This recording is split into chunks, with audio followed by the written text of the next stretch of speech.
Hey, I'm Jim. And I'm Jeff. Welcome back to the Peacemakers Podcast.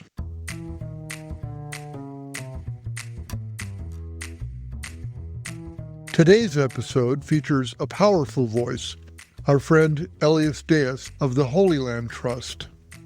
Elias is a Palestinian Christian Arab from Bethlehem who shares a deeply personal story of growing up under occupation, questioning his faith, and ultimately discovering a pathway to peace through trauma healing.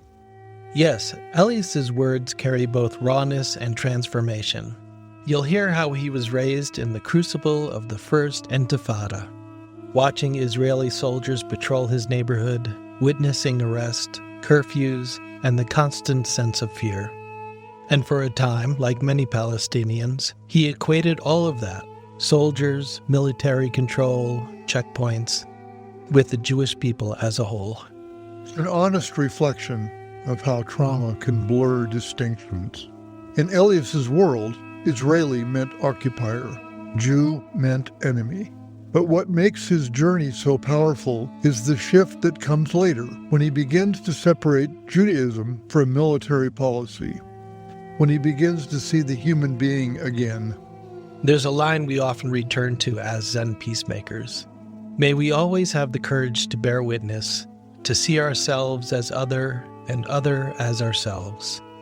And that's not just a poetic idea. It's a lived recognition that our identities, Buddhist, Palestinian, Jewish, Muslim, Christian, are often shaped by separation, but our essence is not. Elias speaks from a wound that many of our listeners may not fully grasp. Growing up feeling that his holy texts were asking him to bless those who were harming him. Imagine the confusion of reading, "Pray for the peace of Jerusalem," while watching your father be arrested. There seems to be a moral stance with needing to blame, as if blame is the vehicle to stop suffering, to respond to the daily horrors. But I feel the question, who started it, is a question that only perpetuates the cycle of suffering and division. Elias helps us step outside that cycle. He recognizes the same pattern: trauma creating fear, fear fueling control, control breeding resistance, and invites us to something deeper. At Auschwitz, on a Zen Peacemakers retreat, Elias faced that fear head-on, and not just his own. He saw young Israeli students touring those ruins, carrying flags, learning never again. He saw how their trauma shaped their vision and how, tragically, they might then return to the West Bank and see him as the threat. And he had every reason to walk away bitter. Instead, he walked away transformed. He says, "Loving your enemy is not about flowers and gifts. It's about deep healing, about helping them heal too." There's a Palestinian proverb that says, "He who digs a pit for his brother falls into it himself." And another, a Jewish proverb, "Before judging someone, walk a mile in his shoes." Elias is doing both. He's climbing out of the pit and inviting us to walk. What we would like to ask you as the listener is to take the spirit of no other into your heart, to hear Elias not as a representative of a side, but as a man reclaiming his wholeness, a voice echoing in a divided land saying, "Enough." We're all victims of systems that benefit from our separation. But, as Elias reminds us, we will not inherit peace. We must give birth to it. So take a breath, let your walls soften, and let's listen, not to argue, not to fix, but simply to witness. My name is Elias D'eis, which is the English and the biblical translation of my name is Elijah. In Arabic, it's Elias. And I was born and raised in this little town that we all call this little town of Bethlehem, but it's a very famous town. I identify myself as an Arab because my ethnicity is Arabic. I was born in the Middle East. My mother tongue is Arabic, and my culture belongs to the Middle Eastern culture. So those who are living in the Middle East, they are Arabic, so they are Arabs. It's not just like the same that in European, the Americans, Mexicans, Latinos, we are Arabs. And this has nothing to do with our religious and with our religion identity. I identify myself as a Palestinian because I was born in Palestine. I have the Palestinian ID, Palestinian passport. So my nationality is Palestinian. And then I am Christian. And I am Christian by faith. And I was born and raised in a Christian family. This has nothing to do with my Palestinian identity or with my Arabic ethnicity because, we have Palestinian Muslim, Palestinian Christians, and we have Jewish people are living in this land. But for the international community, when I say I'm Palestinian Christian, the first question they got in their mind, like, when did you convert? And mainly Americans and Europeans, they think that the local Christians in the Middle East being converted 100 or 200 years ago by one of the missionaries that they came from Europe. But I want to surprise you that it's the opposite way, that Christianity started here and we converted 2,000 years ago when during the time of Jesus and the first Christians, they converted from Judaism and paganism to Christianity. And from here, Christianity started spreading all over the world, to Europe, to the rest of the world. We belong to the first Christians in this land. And this land is a very diverse land. The Holy Land has the Jewish community that now they are living in Israel. And we have also the Christian community that they are living in the West Bank. And we have also Christians living inside Israel that they are an Israeli Christian. We have Muslim community that they are also mixed and spread between Palestine and Israel. We have also the Samaritan community. We have the Druze, we have the Baha'i, we have atheists, we have Buddhists, different belief system in this land. And we all call this land Holy Land. As a Palestinian, I was born and raised in Bethlehem in the year 1981. Which is, in that time, the West Bank was fully under the Israeli military control. I don't know if you are aware, in 1948, with the establishment of the State of Israel, under the Jordanian mandate, which is the West Bank, and Gaza Strip remained under the Egyptian mandate.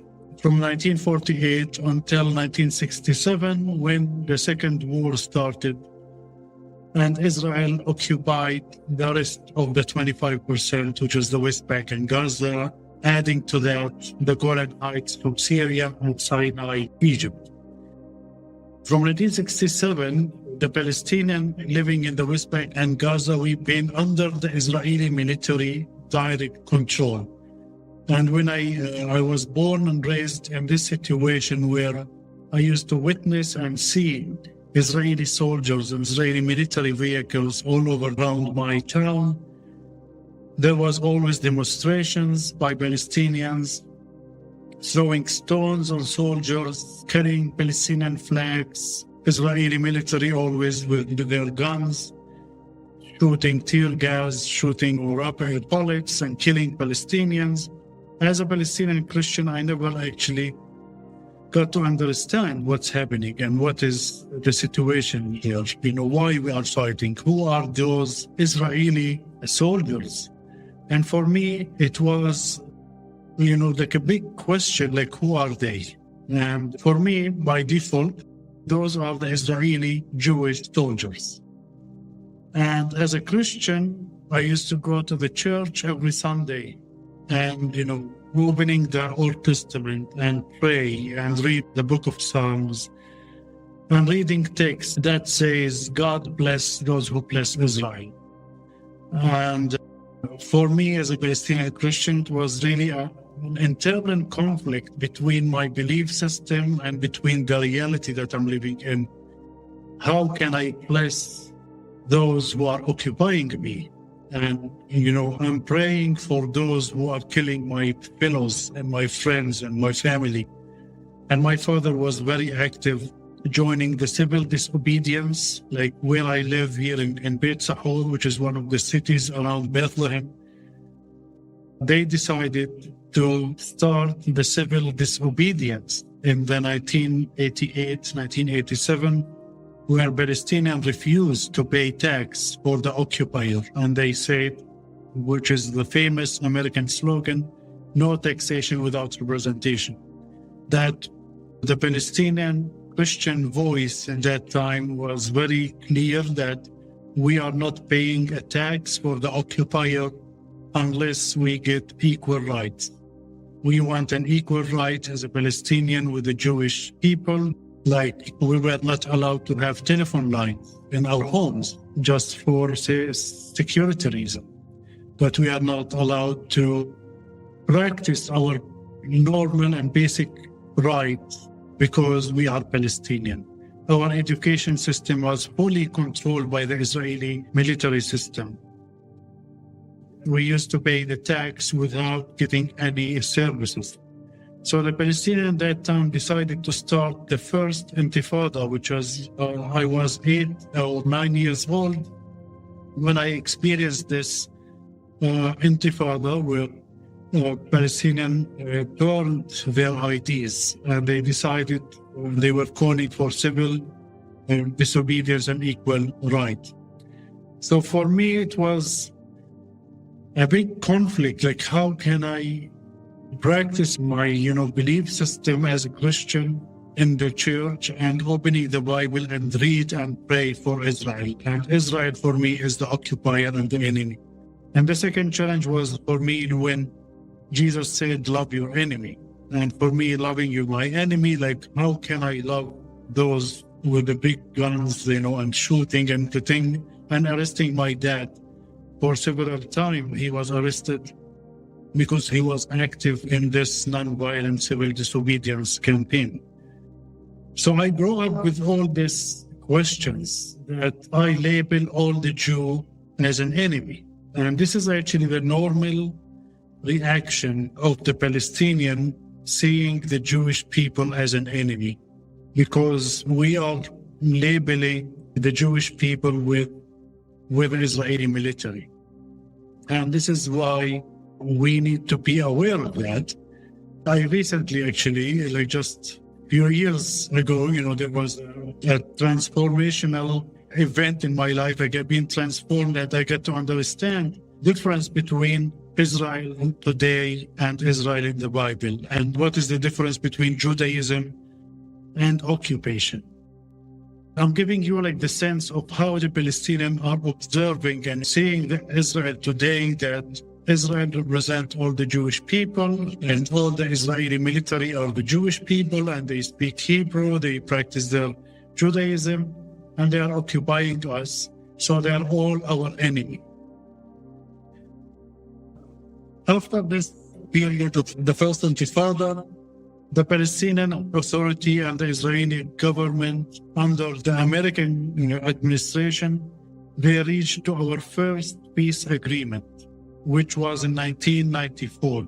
And we called it the Oslo Accord, the Oslo Agreement that was signed in 1994, which was giving the Palestinian the right to establish their own state. They were talking about two-state solution, that the Palestinians will live in the West Bank and Gaza with their own administration and their own state, and Israel will remain as it is in 1948, which is the 75% of the land. For me, that was, yes, that's finally the hope, that finally we're going to have a state. Finally, we're going to live in freedom. There is no occupation, no military. And that was the time when everyone started to see hope.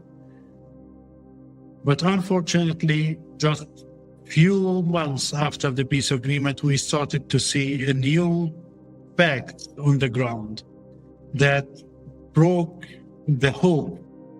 The first things that Israel, after 1994, after signing the peace agreement, is building more settlement, Israeli settlement in the West Bank.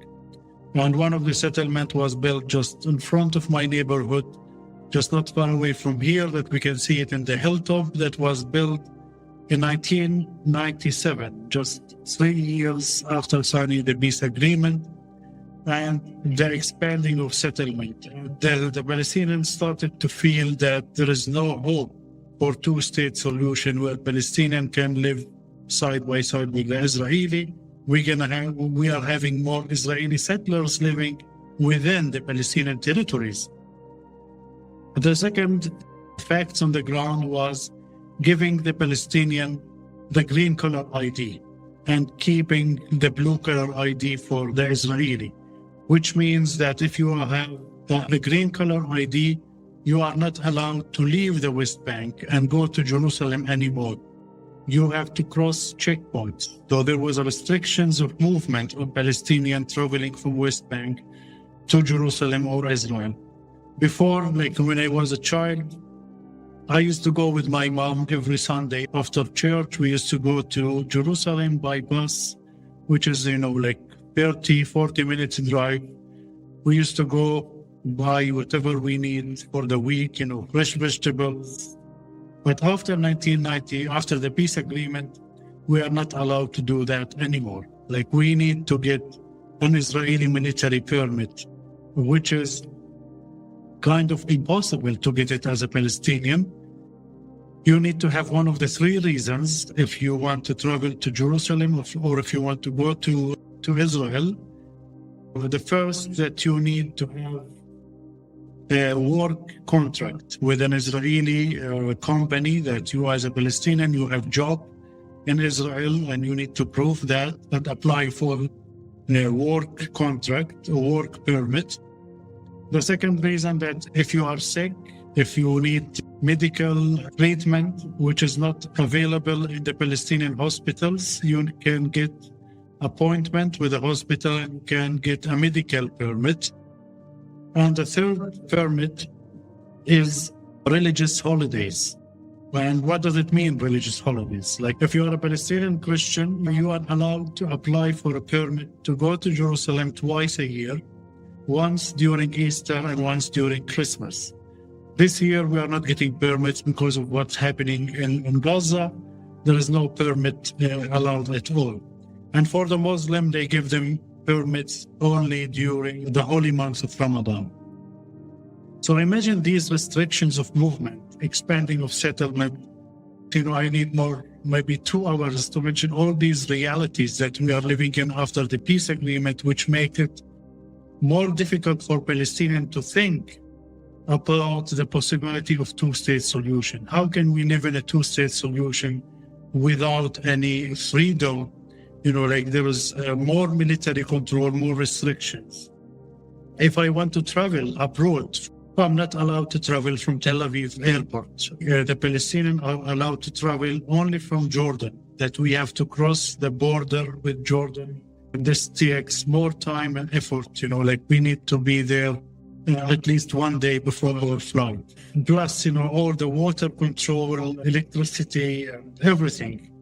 So these realities actually created a lot of depression and frustration among the Palestinians, that there is no hope for the future to have two-state solution.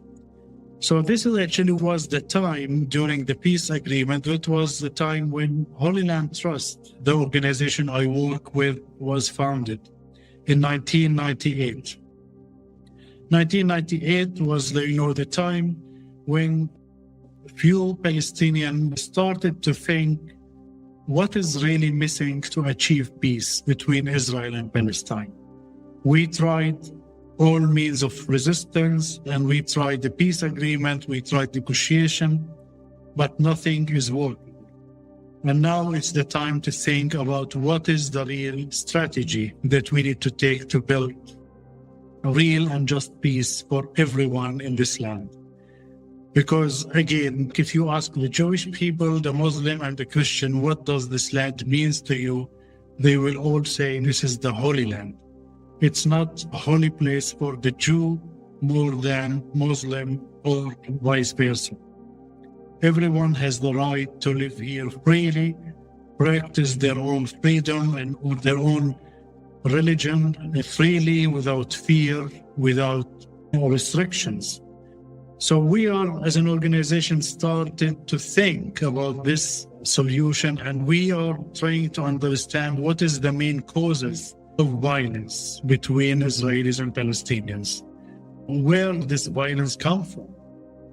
What happened to the Jewish people in the Holocaust and in Europe, it was a very terrifying, very horrific event that the Jewish people are traumatized, and they were just looking for a safe place to live without any fear. And when Israel was established in 1948, it was the answer, and it was a response to the needs of the Jewish people to have a safe place protected by a military. And they got one in 1948.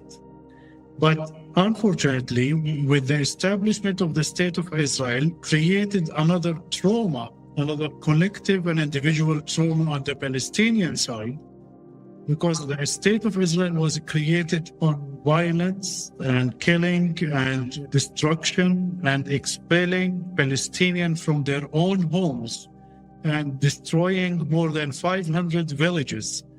There were like 700,000 Palestinians left their homes and they became refugees until today. And here we are talking about a new trauma that was created. And this trauma is manifesting in a different way, by depression, anger, hate, and anxiety, and actually lack of trust. That the Palestinians now, they do not trust their Jewish neighbors. And now those neighbors, they are our enemy. For us as a Palestinian and as an organization, now we are addressing this trauma, the collective trauma that exists in the Palestinian and in the Israeli society, that without healing and transforming this trauma, we cannot achieve peace. One of my first experience joining Holy Land Trust was hosting an American Jewish delegation that they wanted to come and visit the West Bank for their first time. And the purpose of that is an encounter trip where an American Jew decided to come and encounter the Palestinian, to learn more about the Palestinian and what's happening in the West Bank. It was a big shock for me to meet Jewish people, because for me, back in my childhood and my trauma, my own trauma, that Jewish people are enemy. But that actually was my first step of transformation when I got to distinguish between Judaism and Israel today. And later on, I was invited to join the Zen Peacemaker retreat in Auschwitz and Birkenau in 2014. And I went there, and it was a milestone in my life. It was a very intimate connection. When I was in Auschwitz and Birkenau, for me, it was a very mixed feeling, as a Palestinian going there, because, for me, back in my mind, I am betraying my people, because I'm coming here to show solidarity with my enemy and with my occupier. But for me, it was a journey of eye-opening and life transformation to really understand where is the root cause of pain and the root cause of fear among the Jewish people who are living in Israel. And it was an eye-opening for me to understand why the Jewish people are acting like that in Israel today. Because what happened to them in the past, they say never again. For me, I was really surprised seeing all the teenagers from Israeli schools coming to Auschwitz, carrying their Israeli flag and going inside with their Israeli teachers. And they are teaching them, this was happened to your ancestor and never again. And imagine this fresh mind children. So then they go back to Israel and they directly start the military service. And after joining the military service, they come to the West Bank and they stand on the checkpoint, pointing the guns on the Palestinians because we are the threat of their existence. And they look at me as I am a threat. So it was an eye-opening for me as a Palestinian to understand where this fear and violence comes from. And now, after my trip to Auschwitz, I got to understand what did Jesus meant by loving your enemy. Because loving my enemy for me, when I was a child, I understand that I want to go to the soldier and give them flour or maybe give them, a gift. But loving your enemy in Christianity means that you need to go into deep healing and transformation with your enemy. You need to put yourself in the shoes of your enemy and to understand the pain and the suffering of your enemy. And you need to also help them to heal and transform this pain. And this is why after my trip to Auschwitz, I dedicated my life to this organization, Holy Land Trust. And we've been developing this healing trauma program that inviting Israeli and Palestinian to come together in a healing journey where we create a safe space for Israeli and Palestinian to talk as a human without any identity, without any lenses, just to be there using nonviolent communication, just to listen with an open heart without judgment and just hear the pain and the suffering of the others. And we find out after all these retreats that we are both victims of this system. There is no difference between human suffering. In all conditions, we're all equal. And we need to be aware of this, that we are all victims, and we need to honor and respect our connection with this land, that we should celebrate this diverse communities, diverse culture, diverse language that we are living here. We are one of the first Palestinian organizations that addressing this trauma healing program and talking about the collective trauma healing, that before talking about peace, we need to talk about healing the trauma in our life as an individual and as a collective. And we are the voice of the voiceless, where we collect all the stories from the local people and share it with our international community. If you read 100 books about the Israeli-Palestinian conflict, you will never understand the reality until you come and meet people. You hear the stories.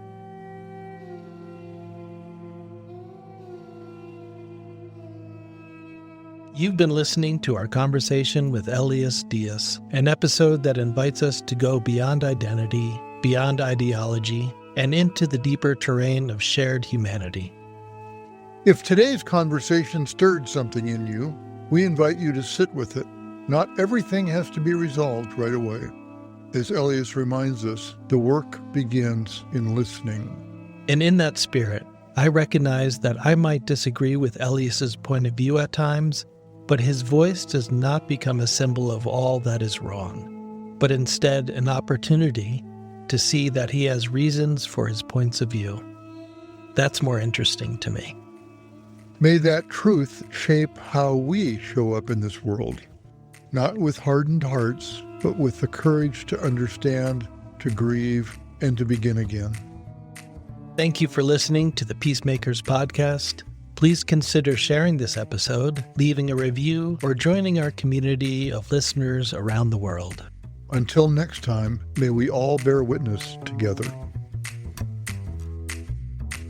The Peacemakers Podcast is a production of Zen Peacemakers, an international organization whose mission is to realize our oneness and relieve suffering through contemplative social action.